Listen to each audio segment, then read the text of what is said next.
Israel Hamas जंग के बीच Gaza में जंगबंदी की उम्मीद जागी है। जंगबंदी के लिए नई तजवीज सामने आई है। इजरायली ब्रॉडकास्टिंग कॉरपोरेशन ने बताया है कि इजरायल और हमास के बीच कैदियों के तबादले के मुआहदे की एक नई तजवीज सामने आई है, जिसमें गाजा में 3 माह की जंगबंदी और गाजा में इजरायली अफवाज के इनखला शामिल है।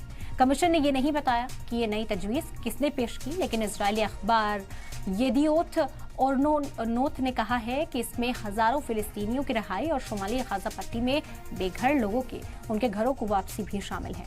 इसके अलावा गाजा की बाज़ाब्तकारी और तामीर नौ के लिए बैनुल अक़वामी इमदाद पर भी जोर दिया गया।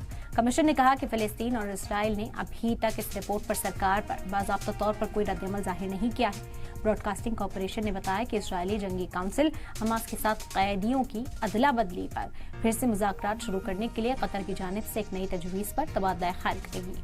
ब्रॉडकास्टिंग कमीशन ने बताया कि इस तजवीज़ की तफसीलात, जिसे उसने नई करार दिया है, इसमें नई चीज़ें शामिल हैं, जिनमें से सबसे अहम है कि गाजा पट्टी में हमास के रहनुमाओं का इनखला, इजरायली फौज की गाजा से वापसी और कैदियों की रिहाई की तजवीज़ शामिल है।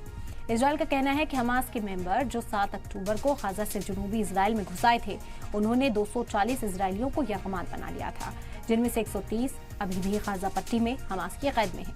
कैदियों की वापसी गाजा की जंग में इजरायल के ऐलान करदा अहदाफ में शामिल है और ये पूरे इजरायली समाज में एक फौरी हब तलब मसाइल है। इन दिनों पूरे इजरायल की हुकूमत के खिलाफ मुजाहरे चल रहे हैं और यरगमालियों की रिहाई की मांग और जंगबंदी की मांग की जा रही है।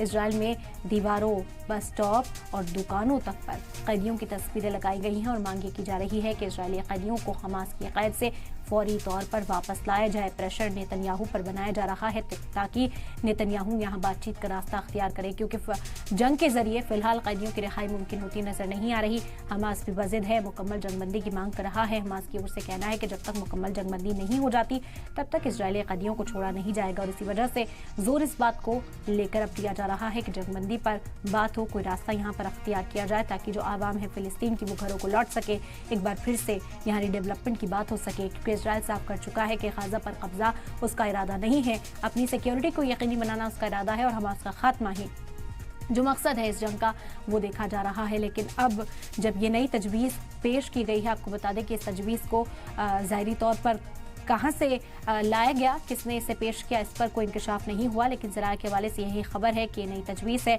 और अब इस पर बात करने के लिए क्या इसराइल और हमास दोनों ही फरीक तैयार होते हैं वो देखना होगा। अगर इस पर रजामंदी बनती है तो आपको बता दें कि हमास और इसराइल के बीच की जो ये जंग है इसमें जंगबंदी मुमकिन है।